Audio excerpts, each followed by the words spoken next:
Bismillah, Assalamualaikum warahmatullahi wabarakatuh. Alhamdulillahirabbil alamin wassalatu wassalamu ala Rasulillah wa ala alihi wa sahbihi ajma'in. Amma ba'd. Bapak Ibu sekalian peserta Al-Bayan rahimani wa rahimakumullah. Kita bertemu kembali di materi selanjutnya, masuk ke level baru, level 3, yaitu Sirrut Tadabbur ataupun rahasia tadabbur. Alhamdulillah kita telah menyelesaikan pembelajaran level 1 dan level 2 yang semoga dapat bermanfaat bagi kita untuk dapat mentadaburi Al-Quran lebih dalam. Mungkin memang di level 1, level 2 kita bisa jadi mungkin kurang maksimal ataupun tidak mengikuti secara optimal. Ini sangat wajar, dan alhamdulillah di Al-Bayan materi pun bisa diakses kapanpun juga. Ya, jadi Bapak Ibu sekalian bisa mengakses materi level 1 dan level 2 kapanpun saja, bisa diulang-ulang materinya agar dapat menjadi bahan murojaah ataupun bahan pengulangan. Di level 3, fokus kita akan lebih ke bagaimana melihat dan menyingkap rahasia bahasa Al-Quran, bahasa keindahan dari Al-Quran, dan juga memahami ayat secara kontekstual, ya, tidak hanya maknanya saja, tapi kita ingin memahami konteksnya dan juga merasakan rasa dan gaya bahasa yang ada di Al-Quran. Dan di pekan 1 di level 3 ini kita masuk ke materi pertama, yaitu kekuatan bahasa Al-Quran. Di sini kita akan masuk sedikit ke pendahuluan dari ilmu balaghah. Ya. Di level 3 kita akan belajar selama 8 pekan. Ya, selama 8 pekan, 2 bulan kurang lebih. Ini gunakan waktunya dengan maksimal, terutama untuk mengulang-ulang ya materi dari level-level sebelumnya, dan juga yang paling terpenting kosakata baru yang ada di level 3 ini lebih serius lagi untuk kita pelajari dan kita hafal. Baik, kita masuk ke materi pekan ini. Kita ingin tujuan pekan ini untuk mengenal unsur keindahan dan kemukjizatan bahasa Arab dalam Al-Quran. Kita juga akan sedikit mengupas beberapa bentuk gaya bahasa dalam Al-Quran, dan juga kita ingin meningkatkan rasa takjub dan cinta pada gaya bahasa Al-Quran. Baik, apa itu balaghah? Ya, balaghah Quran. Balaghah itu adalah seni menyampaikan makna dengan cara yang paling tepat, indah dan dalam. Ya. Jadi kita sebenarnya bisa menyampaikan makna secara biasa ya, tapi ketika kita menyampaikannya dengan cara yang tepat, indah dan dalam, nah ini termasuk balaghah. Dan semua yang di Al-Quran itu termasuk dengan balaghah. Ya, jadi dia levelnya tidak hanya perkataan biasa, tapi perkataan yang indah, yang tepat dan juga dalam maknanya. Nah, jadi di dalam Al-Quran ini balaghah perannya yaitu pertama untuk bukti i'jaz. I'jaz itu adalah kemukjizatan bahasa wahyu. Bahasa Quran tidak bisa ditiru oleh manusia. Ya, jadi ini yang ingin disampaikan dari kemukjizatan bahasa wahyu, yaitu bahasa Quran tidak bisa ditiru oleh manusia, baik dari segi pilihan kata, susunan kalimat maupun makna yang dikandung. Dan ini sebagaimana firman Allah Ta'ala di surah Al-Isra. Allah berfirman, ya, wahai Muhammad, sesungguhnya jika manusia dan jin berkumpul untuk membuat yang serupa Al-Quran ini, mereka tidak akan dapat membuat yang serupa dengannya. Nah, seperti itu ya. Jadi ini janji dari Allah bahwasanya sepintar apapun manusia, ya, sepintar apapun seseorang, sefasih apapun kalamnya, dia tidak akan bisa membuat semisal yang ada di Al-Quran. Dan ini juga Allah sering memberikan tantangan kepada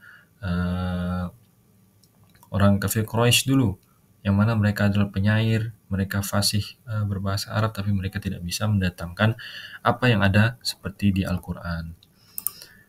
Dan juga peran balaghah di Al-Quran yaitu membentuk kesan mendalam di hati pembaca dan pendengar.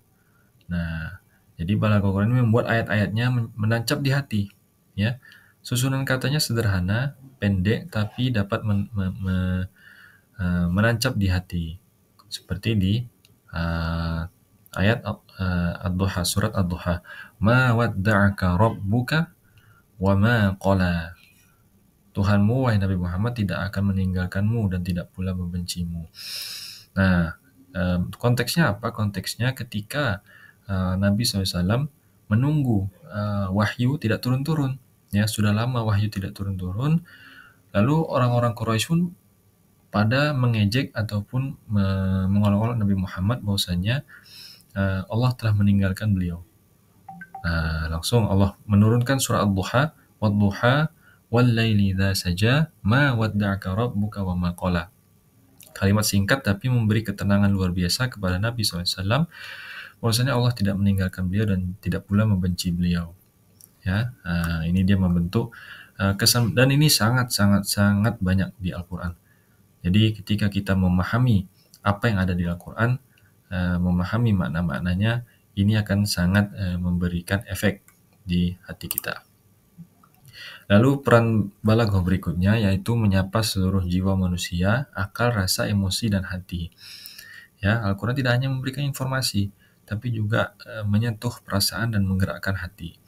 Dan ini banyak terdapat di pernyataan retoris ataupun pertanyaan yang mana kita tidak harus menjawabnya, tapi jawabannya itu dengan mengajak berpikir, ya dengan akal, dan juga kita membayangkan keagungan ciptaan dan juga merenung.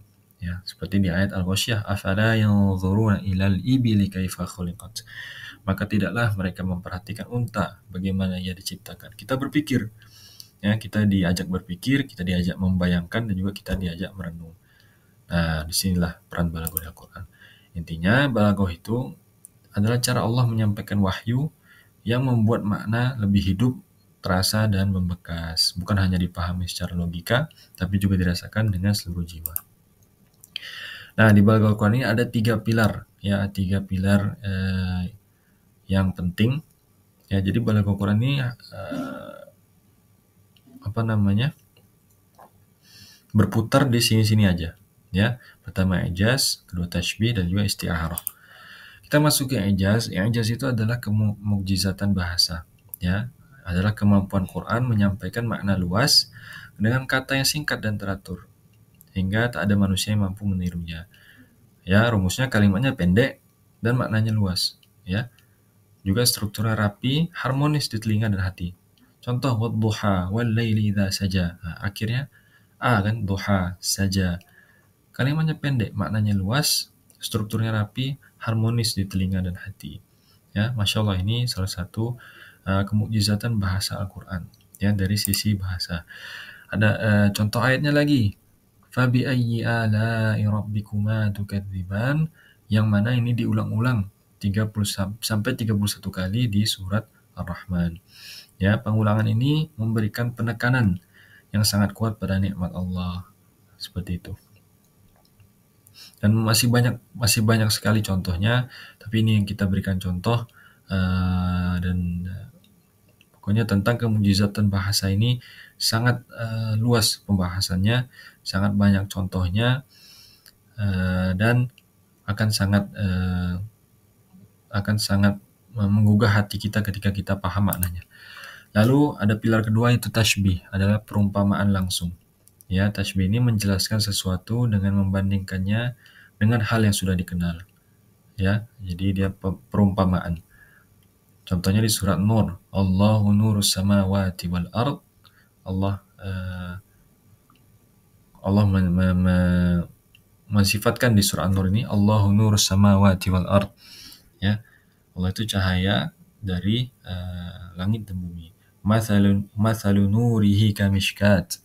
Ya, jadi permisalan cahayanya diibaratkan seperti pelita di dinding.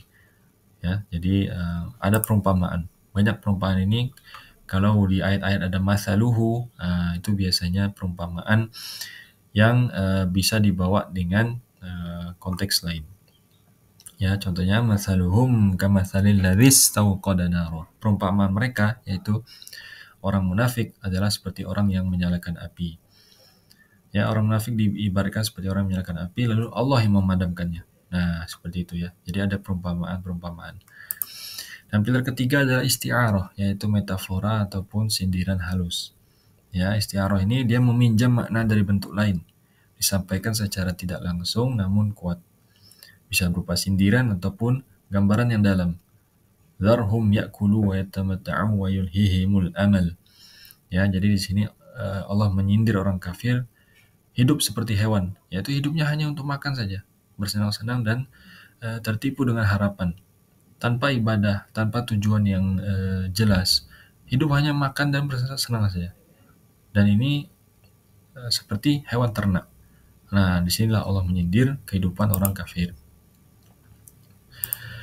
Baik, itu saja tadi pilar dari Balaghah Quran, dan selesai juga pembahasan kita. Insyaallah untuk di pekan pertama ini masih pendahuluan ya, dan ini latihan soal bisa dijawab.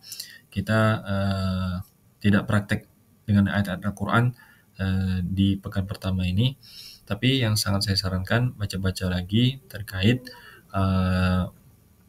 materi di level 2 ya. Di level 2 diulang-ulang materinya, dan juga kosakata baru yang ada di level 3 ini terus ditambah, diperkuat.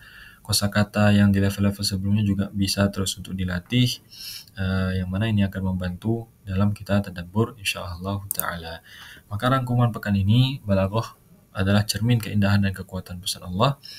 Juga ada banyak gaya yang digunakan, i'jaz, tashbih, dan juga isti'arah. Lalu dengan memahami Balaghah, kita jadi lebih takjub, lebih khusyuk, dan lebih dekat dengan pesan Allah.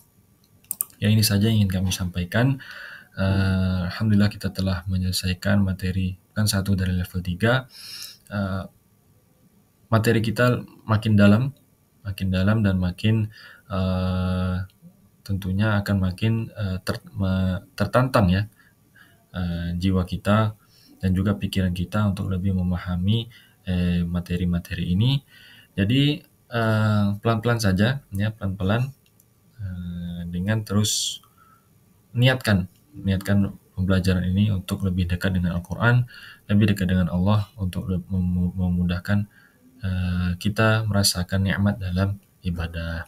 Wabillahi taufiq wal hidayah. Wassalamualaikum warahmatullahi wabarakatuh.